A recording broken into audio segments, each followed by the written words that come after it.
Hello friends, എല്ലാവർക്കും നമസ്കാരം. നമ്മുടെ ഇഷ്ടപരമ്പരയുടെ പുത്തുപുത്തൻ വിശേഷങ്ങളിലേക്ക് ഏവർക്കും സ്വാഗതം. അങ്ങനെ അനുമോള് ബാലൻ്റെ അടുത്ത് ചെന്ന് ബാലൻ്റെ കാലിൽ വീണ് മാപ്പ് അപേക്ഷിക്കുകയാണ്.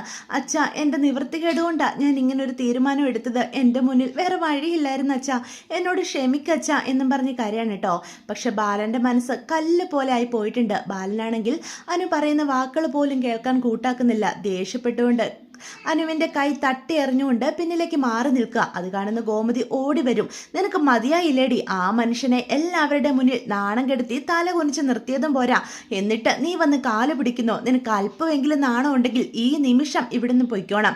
എനിക്ക് ഇങ്ങനൊരു മകൾ ജനിച്ചിട്ടില്ല എന്ന് തന്നെ ഞാൻ കരുതിക്കോളാം. എന്നെയും എൻ്റെ കുടുംബത്തെയും നാണം കെടുത്തിയിട്ട് ഇനി നീ ഇവിടെ നിൽക്കണ്ട. എന്ത് കാണാനാ നീ ഈ വീട്ടിൽ നിൽക്കുന്നേ?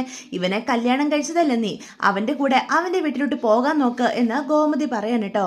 അത് കേൾക്കുമ്പോഴത്തേക്കും മീനും മിത്രയൊക്കെ വന്ന് പറയാ, എന്തൊക്കെയാ അപ്പച്ചി ഈ പറയുന്നേ എന്ന് മിത്ര ചോദിക്കുക. എന്തു പറഞ്ഞു എന്ന്? ഞാൻ പറഞ്ഞത് സത്യമല്ലേ? ഈ അലോകിനെ കല്യാണം കഴിച്ചവളല്ലേ ഇവള്? അപ്പൊ പിന്നെ അവൾ എന്നെ ജീവിക്കേണ്ടത് എവിടെയാ? കൃഷ്ണമംഗലത്ത്, അല്ലാതെ ഇവിടെ എൻ്റെ ഈ വീട്ടിലല്ല എന്ന് ഗോമതി പറയാണ്. എല്ലാവരും എന്ത് കാണാൻ നിൽക്കുക എന്നും ചോദിച്ചുകൊണ്ട് ഗോമതി ദേഷ്യപ്പെട്ടുകൊണ്ട് ബാലന്റെ പിന്നാലെ തന്നെ അകത്തേക്ക് കയറി പോവാണ് കേട്ടോ.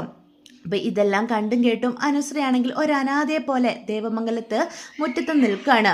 അപ്പം മിത്രയും നമ്മുടെ മീനും ദേവിയൊക്കെ അനുവിനെ നോക്കി ഇങ്ങനെ സങ്കടപ്പെട്ട് നിൽക്കുന്ന കാണുമ്പം ഗോമതി പറയും, കയറി വരാനാ പറഞ്ഞത്, എന്താ നിങ്ങൾക്കും ഇനി അവളുടെ കൂടെ പോകണമെന്നുണ്ടോ എന്ന് ചോദിക്കാണ് കേട്ടോ. എല്ലാവരും ദേവമംഗലത്തേക്ക് കയറി പോവാണ് കേട്ടോ. അനുശ്രീ ആണെങ്കിൽ താൻ ശരിക്കും ഒറ്റപ്പെട്ടതുപോലെ അവിടെ നിൽക്കുക. അത് കാണുമ്പോഴത്തേക്കും രാജശ്രീ അടുത്തേക്ക് ചെല്ലുക. മോളെ, നീ ഒന്നുകൊണ്ട് സങ്കടപ്പെടണ്ട, നിന്റെ വീടിനി കൃഷ്ണമംഗലമാ, നീ അങ്ങോട്ട് വരാൻ പറഞ്ഞ് വിളിക്കുകയാണ് കേട്ടോ. അപ്പം ഇന്ദ്രാമയും അതുപോലെ നന്ദിനിയും അടുത്തേക്ക് ചെല്ലാണ്. മോള് ഒന്നും ഓർത്ത് സങ്കടപ്പെടണ്ട, മോളിങ്ങനൊരു തീരുമാനം എടുത്തതല്ലേ, ഇനിയിപ്പം വരുംവരേഖയെ പറ്റി ചിന്തിക്കാതെ കൃഷ്ണമംഗലത്തേക്ക് വരാൻ നോക്ക് എന്ന് നന്ദിനിയും പറയാൻ കേട്ടോ. അപ്പം ഇതിനൊന്നും ഒരു മറുപടി പറയാതെ അനന്തൻ ഇങ്ങനെ നിൽക്കുകയാണെ. അച്യുതനും അനുവിൻ്റെ അടുത്തേക്ക് ചെല്ലുന്നുണ്ട്. മോള് ഇപ്പോൾ എടുത്ത തീരുമാനം എന്തുകൊണ്ടും നന്നായിട്ടുണ്ട്. സ്നേഹിച്ച ആളെ വഞ്ചിച്ചുകൊണ്ട് മറ്റൊരാളുടെ കൂടെ ജീവിക്കുക എന്ന് പറഞ്ഞാൽ അത് വളരെ ബുദ്ധിമുട്ടുള്ള കാര്യമാണ്. മോളിപ്പം ഇങ്ങനൊരു തീരുമാനം എടുത്തതാ ശരിയായത്. മോളുടെ അച്ഛനും അമ്മയൊക്കെ പതിയെ മനസ്സിലാക്കിക്കോളൂന്നേ. അതും അപ്പം മോളോട് ക്ഷമിക്കുകയും ചെയ്യും. ഒന്നും ഓർത്ത് മോളിപ്പോൾ സങ്കടപ്പെടേണ്ട, വരാൻ നോക്ക് എന്ന് പറയാൻ കേട്ടോ. രാജശ്രീ, നീ അനുശ്രീയും കൂട്ടിക്കൊണ്ട് വേഗം കൃഷ്ണമംഗലത്തേക്ക് വാ എന്ന് അച്യുതൻ പറയാം. അപ്പം ഇതെല്ലാം കണ്ടും കേട്ടും ആകെ മനസ്സും അടുത്ത് നമ്മുടെ അനുശ്രീ നിൽക്കുകയാണ് കേട്ടോ. വേറെ നിവൃത്തിയില്ലാതെ അവള് അവരുടെ കൂടെ കൃഷ്ണമംഗലത്തേക്ക് പോവാ.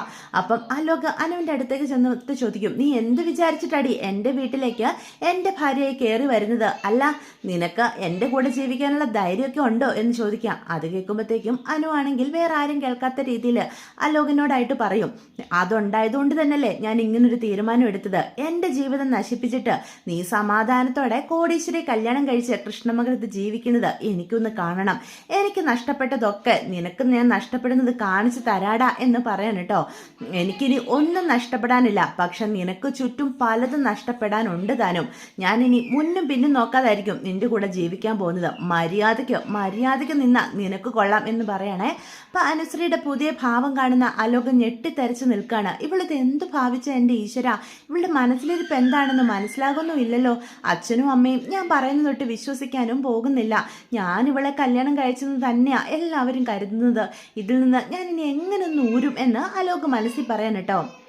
ഇതേ സമയം നമ്മുടെ ഇന്ദ്രാമയാണ് രാജശ്രീയോട് പറയും, രാജശ്രീ നീ നിലവിളക്ക് കത്തിച്ചോണ്ട് വാ, നീ വേണം അനുശ്രീയെ വിളക്ക് കൊടുത്ത് അകത്തേക്ക് ആനയിക്കേണ്ടത്, അത് നിന്റെ കടമയാ എന്ന് പറയാൻ കേട്ടോ. അപ്പം രാജശ്രീ വളരെ സന്തോഷത്തോടു കൂടി തന്നെ നിലവിളക്ക് കത്തിച്ചുകൊണ്ട് മുറ്റത്തേക്ക് ഇറങ്ങി വരും കേട്ടോ.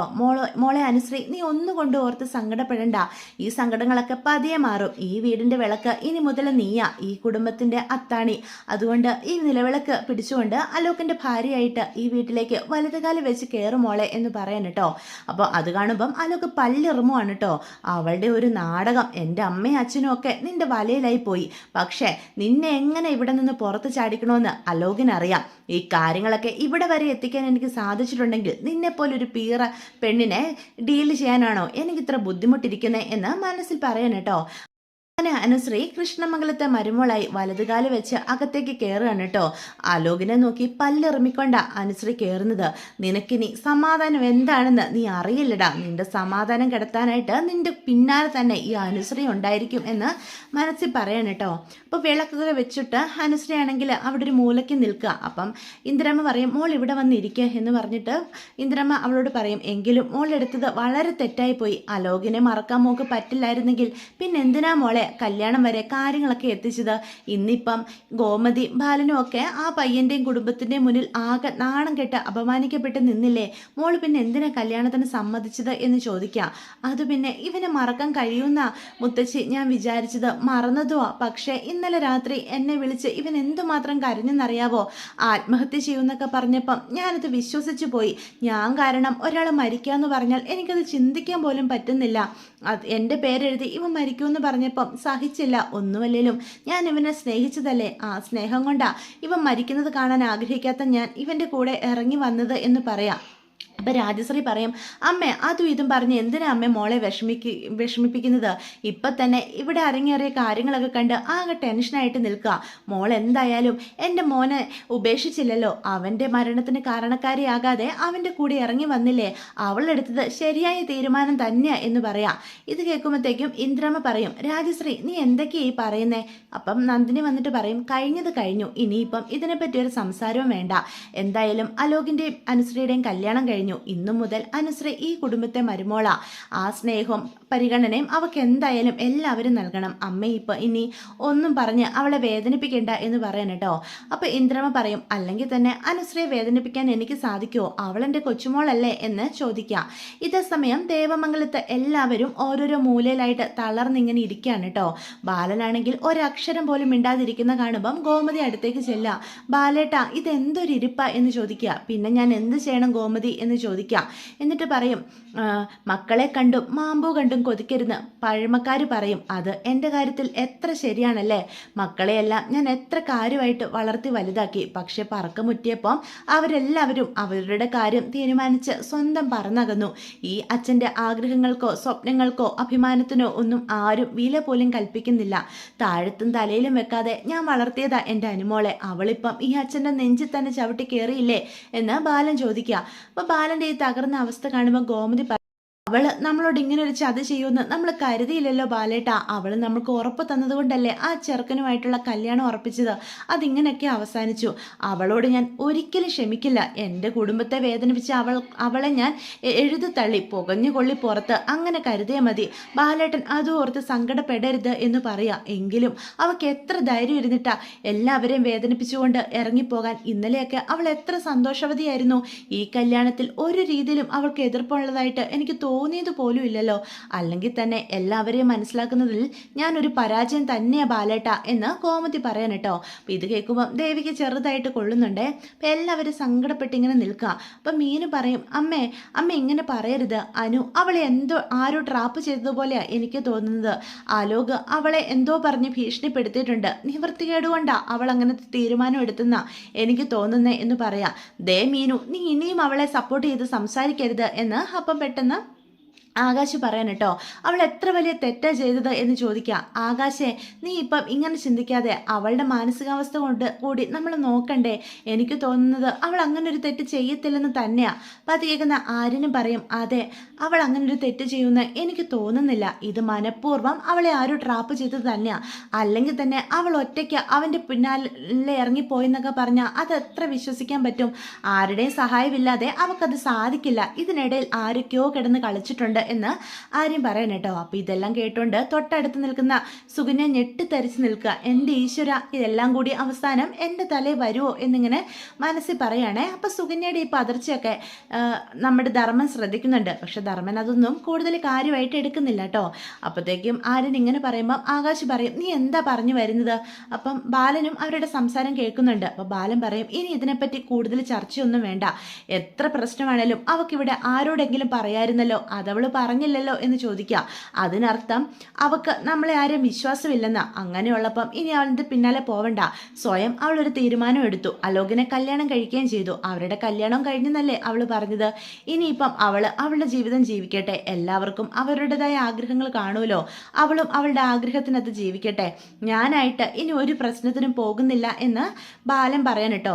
എങ്കിലും പരാജയപ്പെട്ട ഒരു അച്ഛനാ ഞാൻ. മക്കളുടെ കാര്യത്തിലൊക്കെ അവരുടെ സ്വപ്നങ്ങളുണ്ടല്ലോ. ഞാൻ ഒരു പൊട്ടൻ. എല്ലാവരെയും അകമഴിഞ്ഞ് സ്നേഹിച്ചു. എല്ലാവരുടെയും കണ്ണിൽ ഞാനാണല്ലോ കരട് എന്നൊക്കെ ബാലൻ സ്വയം ഇരുന്ന് പറയാൻ കേട്ടോ. ഇതൊക്കെ കേൾക്കുമ്പോഴത്തേക്കും ഗോമതിക്ക് ഒരുപാട് സങ്കടം തോന്നുക. ബാലേട്ട, നിങ്ങൾ എന്തൊക്കെയായി പറയുന്നേ? എൻ്റെ ബാലേട്ടൻ ഒരു തെറ്റും ചെയ്തിട്ടില്ല. മക്കളെ എല്ലാവരെയും നന്നായിട്ട് സ്നേഹിച്ച് വളർത്തുക തന്നെയാണ് ചെയ്തിരിക്കുന്നത്. ബാലേട്ടൻ ആവശ്യമില്ലാത്ത ഓരോന്നും ചിന്തിച്ചു കൂട്ടല്ലേ എന്ന് പറയാൻ കേട്ടോ. അപ്പോൾ ബാലൻ അവിടെ നിന്ന് എഴുന്നേറ്റ് പോവാണേ. ബാലന്റെ ഈ വാക്കുകളും പ്രവൃത്തികളും എല്ലാം ഗോമതിയെ മാത്രമല്ല മക്കളെല്ലാവരുടെ മനസ്സിൽ കൊള്ളുന്നുണ്ട് കേട്ടോ. ഇതേ സമയം കൃഷ്ണമംഗലത്ത് നമ്മുടെ അനന്തനാണ് അച്യുതന്റെ അടുത്തേക്ക് ചെല്ലുക. അച്യുത, നീ ഈ കാര്യങ്ങളും കൂടി അറിഞ്ഞിട്ടാണോ അലോക് ഇങ്ങനൊരു തീരുമാനം എടുത്തത് എന്ന് ചോദിക്കുക. ഏട്ടാ, എനിക്കറിയില്ലായിരുന്നു. അവൻ പറഞ്ഞത് കേട്ടില്ലേ? അവൻ മരിക്കുമെന്ന് പറഞ്ഞ് ഭീഷണിപ്പെടുത്തിയത്രേ. അവളെ ഇറങ്ങിച്ചെന്നതാണെന്നല്ലേ പറഞ്ഞത്. ഇനിയിപ്പം ആവശ്യമില്ലാതെ എൻ്റെ മോനെ എന്തിനാ കുറ്റപ്പെടുത്തുന്നത്? അവനൊരാണായതുകൊണ്ട് അവളെ താലി കെട്ടി കൊണ്ടുവന്നു എന്ന് പറയാം. ഏടാ, അവരോട് പകരം വീട്ടാൻ ഇതാണോ നിനക്കൊരു മാർഗം? ഏട്ടൻ അങ്ങനെ പറയരുത്. വർഷങ്ങൾക്ക് മുന്നേ നമ്മളും ഇതേ അവസ്ഥയിൽ നിന്നിട്ടുള്ളതല്ലേ. അതുമാത്രമോ, മിത്രയുടെ കാര്യത്തിൽ നമ്മൾ അപമാനിക്കപ്പെട്ടതല്ലേ. ഇതിനൊക്കെ കാരണക്കാരാരാ? ആ ദേവമംഗലത്തുള്ളവര്. അവരും കൂടെ അറിയട്ടെ ഏട്ടാ, ഈ രീതിയിൽ അപമാനിക്കപ്പെട്ട് നിൽക്കുമ്പോഴുള്ള മാനസികാവസ്ഥ എന്താണെന്ന്. നമ്മുടെ പെങ്ങളെ ആ ബാലൻ കൈ പിടിച്ചിറക്കിക്കൊണ്ട് പോയപ്പോൾ നമ്മുടെ അച്ഛൻ ഉൾപ്പെടെ നമ്മളെല്ലാവരും എത്രമാത്രം അപമാനിക്കപ്പെട്ടു. എടാ, എന്നും കരുതി ഈ രീതിയിലാണോ പ്രതികാരം വീട്ടേണ്ടത് എന്ന് ചോദിക്കുക. ഇത് പ്രതികാരമൊന്നും അല്ല ഏട്ടാ, ഇതാ അതിൻ്റെ ശരി എന്ന് പറയാൻ കേട്ടോ.